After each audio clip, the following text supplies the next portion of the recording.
Hoje eu vim compartilhar com vocês o lado luz e sombra do arquétipo de Perséfone.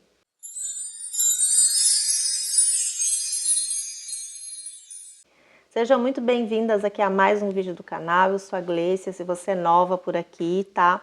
Nesse canal eu falo sobre arquétipos, conto as minhas experiências, falo sobre lado luz e sombra e às vezes eu dou meu pitaco aqui, trago a minha humilde opinião mediante aí aos arquétipos, tá? Bom, gente, eu falei sobre esse arquétipo junto num apanhado de arquétipos que eu falava sobre feminino, enfim, e eu achei muito interessante porque quando eu estava falando sobre esse arquétipo, eu sentia duas energias, né? Mas eram energias diferentes, era uma energia assim de inocência, com uma energia meio que sombria, era um misto, especificamente com esse arquétipo quando eu estava falando. E aí eu fui pesquisar um pouco mais, me aprofundar sobre a história, eu achei muito interessante, então antes de eu entrar aqui e falar sobre lado luz e sombra, eu vou falar um pouco sobre a história, que eu achei fantástica, e também no final do vídeo eu vou falar aí quando você deve ativar, se você estiver passando por alguns momentos parecidos com esses que eu vou citar aqui. Minha gata espirrando. Então, gente, a história de Perséfone, ela é um dos mitos assim mais profundos e simbólicos aí da antiga Grécia, porque ele não fala apenas de um sequestro, ele fala de uma dualidade entre vida e morte, né? Que é o que dá origem aí às estações. Esse ponto aqui eu achei interessantíssimo e assim eu falei, caraca, como faz sentido assim que a gente parando para analisar sobre isso, né? Então, assim, antes de Perséfone ser Perséfone, ser a rainha temida do submundo, ela era apenas Core, o que significa a donzela, que é filha de Zeus e de Deméter. Eu como umas letras de vez em quando, então desconsidera. Então, que é a deusa da agricultura, né? A deusa da agricultura e da fertilidade, da terra. E Core, ela era ali a personificação de uma juventude e do florescer. Apenas isso, né? Apenas isso e tudo isso. Então, ela vivia realmente sob a proteção e vigilante ali da sua mãe, ela era vigiada o tempo todo, cercava dali por ninfas e campos eternamente floridos, ela vivia nesse mundo, né? O mito conta que Hades, o senhor do submundo inferior, ele se apaixonou perdidamente por ela, sabendo que Deméter jamais iria permitir que a sua filha vivesse ali nas sombras. Então, Hades obteve o consentimento ali silencioso de Zeus e ele agiu por conta própria. Então, certo dia, enquanto Core colhia suas flores ali no vale de Nisa, ela avistou um narciso, né, de beleza ali hipnotizante. Então, ao se curvar para poder conhecê-lo, a terra se abriu em uma fenda muito profunda. Ed surgiu ali com a sua carruagem, com seus 2 cavalos negros ali, tomou a donzela nos braços e desapareceu de volta ali para as profundezas, antes mesmo de qualquer pedido de socorro, de qualquer grito fosse ouvido, se fechou aquela fenda. E aí, ao perceber o sumiço da sua filha Deméter, né, ao perceber o sumiço da sua filha Deméter, ela acabou aí entrando no desespero muito profundo, absoluto. Ela vagou a terra durante aí por 9 dias e 9 noites, se recusando aí a comer ou beber. E eventualmente tinha alguém que estava olhando, né, gente? Isso não ia passar desapercebido. Como assim uma fenda ia abrir ali na terra e ninguém ia ver, né? Quem que viu? Hélio, o sol, que tudo vê, né? Ele revelou o paradeiro da jovem. E aí, furiosa e muito amargurada com essa conveniência aí de Zeus, Deméter abandonou o Olímpio e proibiu a terra de dar o quê? Frutos. Então, sementes não brotavam, o gado morria, então a humanidade ela enfrentava ali uma fome muito severa.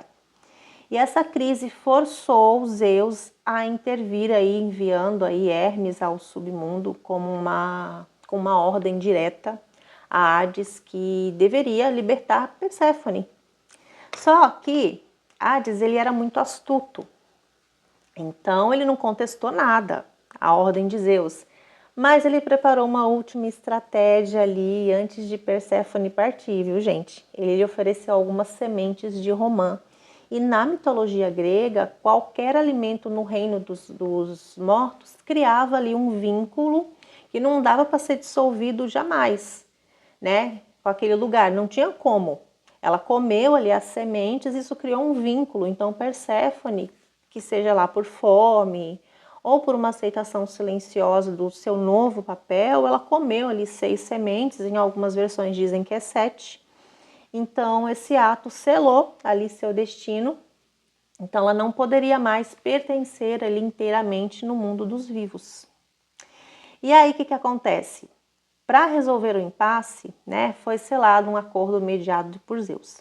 Então Perséfone passaria ali 1/3 do ano no submundo, né, com o seu marido Édice e com a sua rainha legítima, e os outros 2/3 do ano ela passaria na superfície com a sua mãe. E foi aí que vem esse ciclo da natureza, que é outono e inverno. Então, quando Perséfone desce aí ao submundo, Deméter se entristece, a vegetação morre, a terra descansa, que é o período tipo de morte aparente ali da vegetação, dessa parte toda.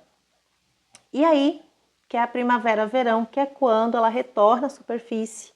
E aí a alegria de Deméter faz as flores aí desabrocharem, os campos darem frutos novamente, tá? Então, assim, diferente de outras deusas que, assim, foram vítimas, né? Perséfone, ela evolui nesse mito. Então, ela deixa de ser ali uma donzela indefesa, né? Core, para se tornar Perséfone, a rainha do ferro. Então, diferente aí, né, nos mitos posteriores, como Orfeu ou Hércules, ela é descrita como uma governanta assim formidável e muitas vezes é mais implacável aí que o próprio Hades. Então, sendo a única capaz de controlar ali as sombras e decidir o destino das almas que eles chegam. Então, ela representa o equilíbrio necessário. Não há vida sem que se conheça eventualmente aí a escuridão. E eu achei muito interessante essa parte do ciclo da natureza, que eu moro aqui numa cidade praiana, aqui do litoral norte de São Paulo, e na Avenida da Praia, aqui, é cheia de amendoeiro da praia, aquelas árvores que elas dão um fruto meio... Não sei explicar o fruto, é um fruto pequeno, tem uma castanha dentro, é amendoeiro da praia ou então chapéu do sol. E eu acho muito interessante nessa época do ano de outono, inverno, as folhas começam a cair. E aí no inverno mesmo ali, do frio ali, quando você passa ali, as árvores estão todas peladas, sem folhas. Aí parece que não tem vida ali. Então é um período realmente de recolhimento, de descanso dessas árvores aí que vai passando, entrando em primavera, elas começam a renovar as folhas, começam a nascer os brotinhos de novo, e aí quando vem metade da primavera, verão, as folhas já tá tudo verdinha, tudo bonito de novo. Então eu achei bem interessante esse mito que ele está associado aí aos ciclos da natureza. Eu achei bem interessante mesmo. E falando aqui, gente, sobre a parte de luz e sombra de Perséfone, eu percebo que ela mexe muito com o feminino, ela fala muito sobre o feminino, mas eu sinto que ela não é um arquétipo assim de sedução como os outros, assim como Sereia, como Jéssica, como Afrodite. Eu sinto ela uma energia muito, até um meio que uma certa ramificação de Afrodite, mas eu não sinto ela, sensualidade, magnetismo. Não, eu não sinto isso. Eu sinto até mesmo um arquétipo assim de inocência, sabe? E aí, falando sobre o lado luz dela, é como se ela fosse realmente uma rainha consciente, porque a luz de Perséfone é a capacidade de transitar entre os opostos. Então, ela não é somente ali apenas flor e nem apenas abismo, né? Como se ela fosse uma ponte. Tem a questão do dinamismo e da renovação, porque é a força que entende que a vida é feita por ciclos. Ela não se desespera no inverno, né, da vida, digamos assim, porque ela sabe que a primavera ela é inevitável. Então ela tem muita sabedoria profunda porque representa a mulher que conhece seus próprios medos e por isso ela não é mais dominada por eles. Então ela tem a percepção aguçada sobre o que não é dito.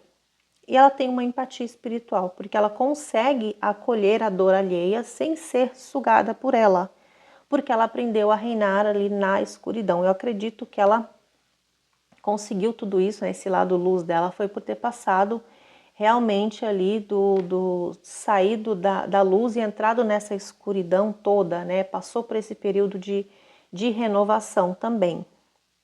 E a questão da parte da sombra é que ela se manifesta quando a energia ela fica meio que estagnada na passividade ou na negação da realidade. Por quê? Você pode entrar num vitimismo e numa dependência, se você por acaso sentir de ativar esse arquétipo quando eu contar aqui e falar os motivos, tá? No vitimismo e na dependência, por quê? Porque é o comportamento de se sentir sempre raptada pelas circunstâncias, agindo como se não tivesse poder de escolha. Então, eternamente a menina que espera ser salva, né? Porque salvam ela não sai ali por conta própria daquela escuridão. Alguém vem com acordo, olha, vai ter que ser assim, assim, assado, então devolve a menina. Então tem que tomar cuidado para não entrar no vitimismo e nessa dependência.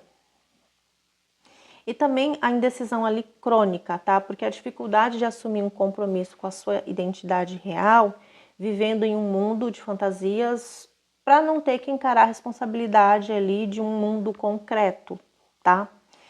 E a depressão e a inércia, porque o risco de se deixar levar pelo submundo, né, que é um submundo emocional, e não querer mais voltar para a superfície, você pode aí se isolar, né, numa própria melancolia, você ficar no seu próprio submundo, naquela escuridão mais apática. Então esse arquétipo, ele é excelente se você estiver passando por isso. Quando que você pode ativar ele, tá? Porque você pode ativar ele em momentos de metamorfose, momentos aí que você, sei lá, o luto, ele não é apenas por conta de uma morte, perda de um ente querido, existem vários tipos de morte, né? A morte ali daquele emprego, o fim de um relacionamento, enfim. Então pode te ajudar em processos de cura e de traumas, tá? Então, para quem precisa olhar para o que dói com autoridade, de quem vai transformar essa dor em poder pessoal, esse arquétipo também é excelente, tá? Se você estiver passando por isso, você pode estar ativando esse arquétipo. E também no resgate da sua intuição. Quando a vida está muito mecânica demais, que é preciso voltar a ouvir os sonhos e os instintos, esse arquétipo também ele é excelente, ele te conecta aí com a sua intuição. E como eu falei também, para encerrar ciclos, tá? Quando é necessário deixar morrer uma versão antiga de si mesma, né? Para nascer uma nova versão, que é a questão do desapego necessário para evolução. Porque assim, gente, passar por um luto não é uma coisa muito fácil, e principalmente quando o luto envolve uma pessoa que ela está viva. Por exemplo, o final de um relacionamento, você precisa entender quem é você depois que esse relacionamento termina. E quando você entende quem você é, você vai sentir ali a dor de não estar mais com aquela pessoa, mas você não se perde de si mesma. E quando você não entende quem é você? Que aí você precisa juntar aqueles caquinhos todos ali e montar ali para entender quem você é sem aquela pessoa. Então, é excelente para você estar encerrando ciclos de modo geral, tá? Eu dei o exemplo aqui do relacionamento, mas encerrar ciclo no trabalho, encerrar ciclo numa amizade, para muitas coisas, tá? E também momentos de crise de identidade, tá? Porque assim, para viver sob as expectativas dos outros, como Perséfone vivia sobre as ordens ali de Deméter e assumir seu próprio trono, tá? Porque não foi à toa que eu acredito que quando ela deve ter comido essas sementes, gente, eu acho que ela também estava meio que comprando a sua liberdade, né? Porque vamos parar para pensar, né? Não é estar acostumada a ficar no caos, na confusão, mas para pensar, ela só vivia no mundo, num campo ali que só tinha flores. E ela era vigiada o tempo todo. Imagina você ficar sendo vigiado o tempo todo, você não poder pegar uma flor diferente, afastada mais um pouco, porque a pessoa já estava ali por perto. Então eu acredito que ela saiu sobre essa parte de expectativas das ordens da mãe dela. Então ela, acredito eu, que ela comeu esses frutos propositalmente, que ela deveria saber da importância de ter comido esses frutos ali no submundo, que foi ali a chave da liberdade dela também, tá? Que ela saiu, deixou de ser donzela, Core, para virar Perséfone também. Então ela entendeu que ela tinha duas dualidades, a parte ali da donzela e a parte tipo da mulher, da rainha, que eu assumi o meu trono, que eu posso ser essas duas, eu posso continuar sendo filha ali da minha mãe, de Deméter, a menininha dos olhos dela, mas eu também posso ser a rainha, eu posso ter o meu reino aqui. Então eu acredito que foi isso que aconteceu. Então para você assumir a sua identidade também e você deixar de viver aí nas expectativas alheias dos outros. Então eu acredito que se você estiver passando por um desses processos aqui, se você ativar esse arquétipo, você vai ter sucesso. Como eu falei para vocês, eu não sinto esse arquétipo de um arquétipo de sedução. Eu sinto ele como um arquétipo de cura, de metamorfose, um arquétipo que traz uma certa inocência, mas ao mesmo tempo não traz inocência, entende? Então eu sinto que para esses processos aqui é um arquétipo excelente, tá? Então se você já ativou, me conta, se você já ativou esse arquétipo, qual foi a sua experiência, o que você acessou, se você ativou para isso processos de cura, resgate de intuição ou para encerrar ciclos, me conta que eu vou gostar muito de saber, tá?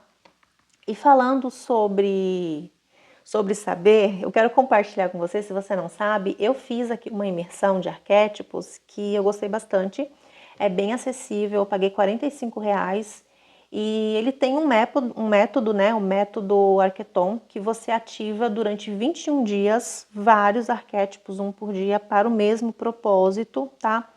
E para prosperidade, abundância, dinheiro, várias coisas, tá?